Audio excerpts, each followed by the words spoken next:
नमस्कार साथियों, वंचित भारत के साथ मैं आपका साथी डॉक्टर सतवीर सिंह। साथियों, आज मैं एक ऐसे विषय पर वीडियो लेकर आया हूं जो इस समय का ज्वलंत मुद्दा है, और वो मुद्दा है सुप्रीम कोर्ट में हुई एक बहुत ही शर्मनाक घटना को लेकर। तो चलिए शुरू करते हैं आज की वीडियो। साथियों, भारत के सर्वोच्च न्यायालय के मुख्य न्यायाधीश जस्टिस भूषण रामकृष्ण गवई, या जिन्हें हम BR गवई कहते हैं, उन पर जो जूता फेंकने का प्रयास किया गया वो न केवल एक व्यक्ति पर किया गया प्रयास है, बल्कि वह जूता भारत की न्यायिक व्यवस्था और संवैधानिक मर्यादा पर चला है। जिस प्रकार महात्मा गांधी पर चली गोली एक विचारधारा पर हमला थी, ठीक उसी तरह ये जूता भी उस विचारधारा पर चला है जो समानता और संविधान की आत्मा में रचा बसा है। हम सबको पता है कि जो जूता फेंकने वाला व्यक्ति था वो एक वकील था, लेकिन उसका जो कर्म है वो किसी भी प्रकार से विचारधारात्मक गिरोह की योजना जैसा प्रतीत होता है। जिस संगठन से वो जुड़ा हुआ है उसके लिए सुप्रीम कोर्ट नहीं बल्कि मनुस्मृति ही सर्वोच्च ग्रंथ है। इस बात को कई मौकों पर उस संगठन द्वारा माना भी गया है और सबको मनवाने की कोशिश भी की गई है, और ये बात सोशल मीडिया पर उसके समर्थन में चले अभियानों से सिद्ध हो गई है, जहां उसके कृत्य को धर्म रक्षा बताया गया, देशद्रोह नहीं बताया गया। संभावना है कि कल वही व्यक्ति राष्ट्रभक्त कहलाकर MLA या MP बन जाए, क्योंकि यही हमारी विडंबना है। अपराध अब विचारधारा से वैध हो गया है। हमारी विचारधारा से मैच करता हुआ व्यक्ति अगर कोई ऐसा अपराध करता है तो उसको वैध मान लिया जाता है। हमें विचार करना चाहिए, क्या किसी ने कभी कल्पना की थी कि सर्वोच्च न्यायालय की सर्वोच्च पीठ पर बैठे देश के मुख्य न्यायाधीश पर कोई व्यक्ति जूता फेंकने का दुस्साहस कर सकता है? लेकिन ये हुआ और सबके सामने हुआ, और जो शक्ति इस दुस्साहस के पीछे थी उसे समाज में घूमने के लिए खुला छोड़ दिया गया, ताकि जनता की नजरों में वह अपराधी नहीं बलिदानी बन सके। याद रखिए, जो व्यक्ति अदालत में जूता फेंक सकता है वह कल संविधान पर पत्थर भी फेंक सकता है। तो आपको ध्यान देने की जरूरत है कि हमेशा दो तरह के चेहरे समाज में होते हैं और दो तरह से न्याय होता है। चलिए इस पे बात करते हैं। ये वही देश है जहां नबी हजरत मोहम्मद से प्रेम जताने जब उस धर्म के धर्मावलंबी सड़कों पर निकले तो सैकड़ों लोग गिरफ्तार हो जाते हैं, लेकिन देश के मुख्य न्यायाधीश पर जूता फेंकने वाला व्यक्ति छोड़ दिया जाता है। इसी को न्याय का दोहरापन कहा जाता है। ये केवल कानून का दोहरापन नहीं है, ये राष्ट्र की नैतिक असमानता का आईना भी है। सवाल ये है, क्या न्यायालय की गरिमा भी अब विचारधारा के रंग में तौली जाएगी? क्या न्यायालय अब सर्वोच्च नहीं बचा? क्या न्यायालय में भी हम अपनी विचारधारा के अनुसार फैसले ले सकते हैं? इस पे अगर हम बात करते हैं तो हम पाते हैं सर्वोच्च न्यायालय को जो डराने और धमकाने और दबाने का जो खेल है वो नया नहीं है। बाबरी मस्जिद विवाद के दौरान खुलेआम ये कहा गया कि यदि फैसला हमारे विरुद्ध आया तो हम नहीं मानेंगे। ये धमकाना नहीं तो क्या था? दिल्ली में जब पटाखों पर प्रतिबंध का आदेश आया तो ये नारा लगा, एक धक्का और दो, बड़का गुम्बद तोड़ दो। बड़का गुम्बद मतलब सुप्रीम कोर्ट, बड़का गुम्बद तोड़ दो। सबरीमाला, जलीकट्टू, दही हांडी जैसे मामलों में भी अदालत के आदेशों का मखौल उड़ाया गया और ये खुलेआम किया गया, लेकिन इस पर कुछ भी नहीं हुआ।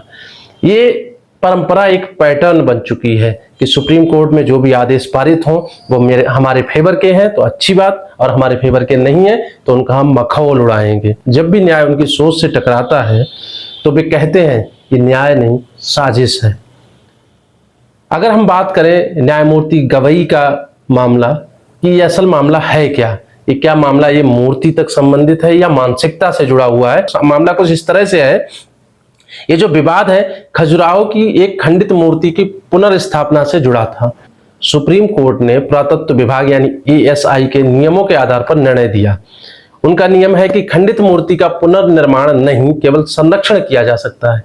ये न्यायालय द्वारा पारित आदेश नहीं है, ये पुरातत्व विभाग का जो नियम है उसके आधार पर ये बात कही जाती है। जब याचिकाकर्ता ने दोबारा आग्रह किया तो जस्टिस गवई ने कहा कि हम कुछ नहीं कर सकते, भगवान से कहिए वही कुछ कर सकते हैं। इस बात को दो तरह से समझा जा सकता है। ये एक सामान्य अभिव्यक्ति भी हो सकती है और एक व्यंग भी माना जा सकता है, लेकिन आप भी इस बात को समझ सकते हैं कि संविधान के सर्वोच्च पद पर बैठा व्यक्ति वहां व्यंग या हंसी मस्करी करने नहीं बैठा है। वो जब भी बात करेगा तो गंभीर बात होगी और उसे अभिव्यक्ति ही माना जाएगा। लेकिन इसी बात को तोड़ मरोड़ कर धार्मिक भावनाओं का मुद्दा बना दिया गया। असल मुद्दा ना तो मूर्ति था और ना ही फैसला, असल मुद्दा था दलित और बौद्ध आसन पर कैसे बैठ सकता है। ये जो लोग जिन्होंने 5000 साल तक दमन झेला, वो आज सर्वोच्च पीठ पर बैठकर किस तरह से न्याय दे सकते हैं, ये सबसे बड़ा मुद्दा था। अगर हम इसको इतिहास से जोड़कर देखें तो इतिहास ने अपने आप को दोबारा से दोहराया है। ऐसा विरोध कोई पहली बार नहीं हुआ है।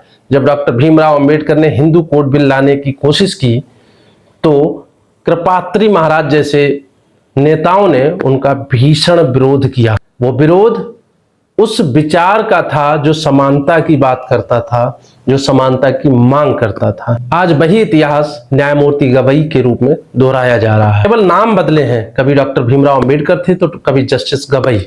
मानसिकता वही है, जाति प्रधान भारत की, और वो दिखाती है किस तरह से सम्मान सूचक शब्दों का प्रयोग करना है और कहां पर असमानता वाले शब्दों का प्रयोग करना है। इस पर थोड़ी सी अगर बात करें तो जी शब्द जो किसी के नाम के बाद जोड़ा जाता है, अब केवल शिष्टाचार नहीं बल्कि सामाजिक पदानुक्रम का प्रतीक बन गया है। कुछ नामों के साथ जी ऐसे जुड़ जाता है जैसे सम्मान की मोहर हो, और कुछ के साथ ये हमेशा गायब रहता है। गायब रहना बड़ी बात नहीं है, ये गायब रहता है तो ये दिखाता है कि एक असमानता है और उस व्यक्ति को नीची दृष्टि से देखा जा रहा है। तो उदाहरण के लिए अगर हम समझना चाहें तो रामनाथ कोविंद जी या द्रौपदी मुर्मू जी के साथ व्यवहार में भी यही फर्क दिखता है। सम्मान की मात्रा तय होती है आपकी जाति, आपके धर्म और आपके वोट बैंक से। जब ऐसी स्थितियां आती हैं तो न्यायपालिका भी असहज महसूस, बिल्कुल स्पष्ट रूप से समझ सकते हैं। जूता चलाने की घटना ने केवल अदालत की दीवारों को ही नहीं बल्कि संविधान की आत्मा को भी चोट पहुंचाई है। सवाल ये नहीं कि अदालत क्या करेगी, सवाल ये है कि समाज अब भी क्यों नहीं मानता कि दलित, बौद्ध, अल्पसंख्यक भी न्याय कर सकते हैं, देश चला सकते हैं। ये बात तो माननी पड़ेगी। इस तरह की जब भी घटनाएं घटती हैं तो सबसे बड़ी अग्नि परीक्षा राजनीतिक पार्टियों की नहीं होती, न्यायालय की होती। और इस बार भी अग्नि परीक्षा अगर है किसी की तो वो न्यायालय की है। जस्टिस गवई ने उस वकील पर कोई कार्रवाई नहीं की, ये उनका संवैधानिक संयम था। लेकिन अब परीक्षा खुद सुप्रीम कोर्ट की है। क्या वह अपने ही मुख्य न्यायाधीश के अपमान पर स्वतः संज्ञान लेगा? सोशल मीडिया पर जस्टिस गवई के खिलाफ चल रहे अपमानजनक मीम्स, वीडियो और झूठे आरोपों पर कोई कार्रवाई होगी, या फिर न्याय भी ट्रेंड देखकर तय होगा? जैसा कि कई बार ऐसा न्याय सुप्रीम कोर्ट से भी हुआ है जहां पर सिर्फ भावनाएं देखकर न्याय दिया गया। जब किसी समाज में मुख्य न्यायाधीश पर जूता चलाने की हिम्मत पैदा हो जाए तो समझिए मर्यादा टूट चुकी है। अब वहां बचाने को कुछ नहीं बचा है। ये घटना केवल गवई पर नहीं, भारत के संवैधानिक ढांचे पर हमला है और इस बात को हमें समझना होगा। ये हमें याद दिलाती है कि इस देश की आत्मा अभी भी मनुस्मृति और संविधान के बीच झूल रही है, तय नहीं कर पा रही है कि देश मनुस्मृति से चलेगा या संविधान से चलेगा। यहाँ के लोगों के मन में इतना जहर भर दिया गया है कि वो संविधान को ताक पर रखकर मनुस्मृति को लागू करने के लिए उतारू हो रहे हैं। जब तक ये झूल, जब तक ये स्थिति स्पष्ट नहीं होती, हर गवई, हर अंबेडकर, हर मुर्मू कभी जूते से कभी शब्दों से घायल होते रहेंगे। जिस दिन समाज ये समझ लेगा कि सम्मान जाति से नहीं कर्तव्य से मिलता है, उस दिन जूते नहीं न्याय के आसन पर फूल बरसेंगे। लेकिन ये एक अतिशयोक्ति सी लगती है, लगता नहीं कि ऐसा कभी हो पाएगा। क्यों? क्योंकि आज की राजनीति उस स्तर तक गिर चुकी है जहां पर अच्छे और बुरे का फर्क नहीं दिखाई देता। यहाँ पर सिर्फ विचारधारा को ऊंचा रखने की बात हो रही है। दोस्तों, समझना आपको है इस तरह की घटनाओं पर आपको किस तरह से रिएक्ट करना है और क्या करना है। तब तक आप देखते रहिए वंचित भारत। इस वीडियो को लाइक कीजिए, शेयर कीजिए और कमेंट अवश्य कीजिए जिससे कि अन्य लोगों तक ये वीडियो पहुंच पाए। बहुत जल्द मिलते हैं एक नई वीडियो के साथ। तब तक के लिए जय किसान, जय विज्ञान, जय संविधान। धन्यवाद।